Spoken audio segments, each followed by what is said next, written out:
Ito ay rated SPG, striktong patnubay at gabay ng magulang ang kailangan. Isang mapagpalang araw, mga kapamilya, matapos ipakita ni Tanggol kay Miguelito ang laman ng kanyang utak sa pamamagitan ng kanyang kamao, ay presinto naman ang naghihintay para kay Tanggol. Muli silang nagkaharap ni Rigor at nagulat ito na magbi-mayor pala itong si Tanggol. Galit na galit niyang sinabi na anong pumasok sa utak ni Tanggol at bakit nagme-mayor ito. Nawala namang alam at puro basag ulo lang ang alam kagaya ng ginawa nito kay Miguelito. Kasunod niyang dumating si Miguelito para siguraduhin mas malala pa ang aabuti ni Tanggol sa loob ng kulungan, sapagkat gagamitin ni Miguelito ang kanyang koneksyon para pahirapan si Tanggol. Sinubukan naman ni Tanggol na lumaban sa mga presong inutusan ni Miguelito para siya ay pahirapan. Ngunit hindi nagtagal ay wala ring nagawa si Tanggol at bugbog sarado lang ang kanyang inabot. Sa kabilang banda, sa labas ng presinto ay nag-aabang ang mga tauhan ni Miguelito dahil batid ni Miguelito na makakalabas din si Tanggol dahil sa mga koneksyon ng mga Montenegro na matataas na opisyal. Kaya namang ginamit ni Miguelito si David para ito mismo ang magpatumba kay Tanggol. Buti na lang ay dumating sina Don Julio at Mando para sunduin si Tanggol. Matapos niyang piyansahan ito, nang papalabas na si Tanggol ay nakapwesto na si David, ngunit may kung ano kay David na pumipigil para kalabitin ang gatilyo ng kanyang baril, kaya't hindi niya nagawa ang inutos ni Miguelito.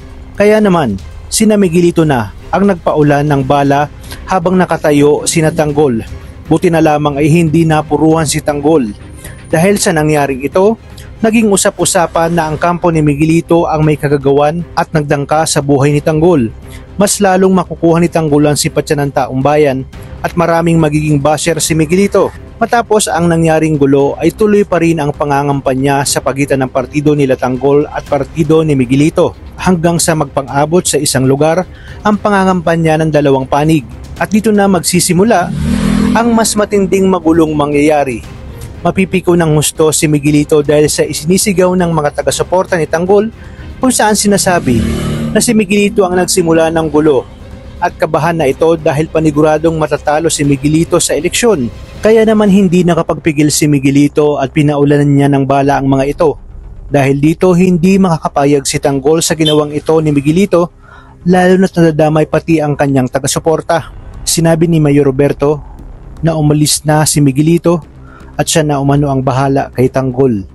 Sa kalagitnaan nito ay lumabas na si David at muli silang nagkaharap ni Tanggol. Hindi nila naiwasang magkatutukan ng baril sapagkat noon pa man ay mortal na silang magkalaban. Ngunit biglang lumabas si Miguelito at binaril si Tanggol na siya namang sinalag ni David. Kaya naman sa pagkakataong ito, mangingibabaw kina David at Tanggol ang pagiging magkapatid. Nagulat si Tanggol dahil sa ginawang ito ni David. Ibig sabihin, iniligtas ni David ang kanyang buhay.